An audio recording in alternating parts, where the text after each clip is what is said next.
नमस्कार. आपल्या सगळ्यांचे महाराष्ट्र सोशल न्यूज चॅनलमध्ये हार्दिक स्वागत. चला वळूयात एका नवीन बातमीकडे. आजची बातमी. नाळोद येथील पांझरा नदीवरील वाळू ठेक्याचा लिलाव ग्रामपंचायतीला विश्वासात न घेता केल्याचा आरोप करत ग्रामस्थांनी तो रद्द करण्याची मागणी केली आहे.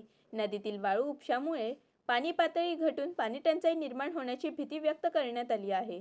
याबाबत जिल्हाधिकाऱ्यांना निवेदन देत तातडीने हस्तक्षेप करण्याची मागणी करण्यात आली. यावेळी सरपंच कविता वाघ यांच्यासह ग्रामस्थ उपस्थित होते. सरपंच, उपसरपंच व न्याडोद ग्रामस्थ आज रोजी कलेक्टर ऑफिसला आलो असता 25/2/2026 रोजी न्याडोद गावाचा रेती ठियाचा निलाव झालेला आहे. परंतु 18/11/2025 रोजी आम्ही या ठिकाणी आमची व्हिडिओ कॉन्फरन्सवर मीटिंग झाली असता आम्ही त्या ठिकाणी हरकत नोंदवली.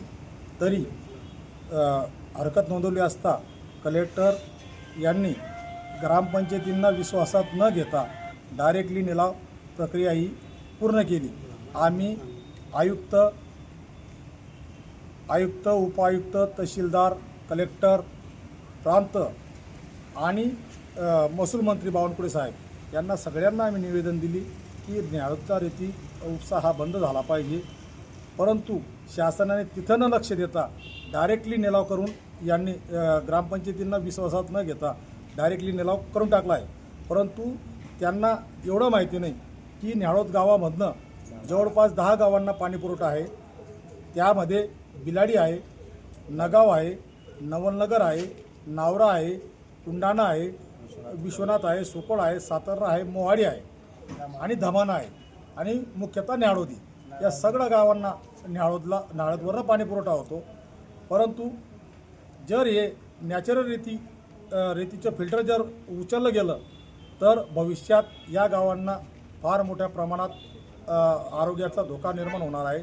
म्हणून भीषण रोगराई पसरणार आहे. कारण धुळ्याचं सांडपाणी हे पांझरा नदीमध्ये सोडलं जातं आणि त्या पांझरा नदीचं पाणी हे डायरेक्ट विहिरींना येईल आणि विहिरींना आल्यावर प्रत्येकाच्या आरोग्याचा प्रश्न हा निर्माण होणार आहे.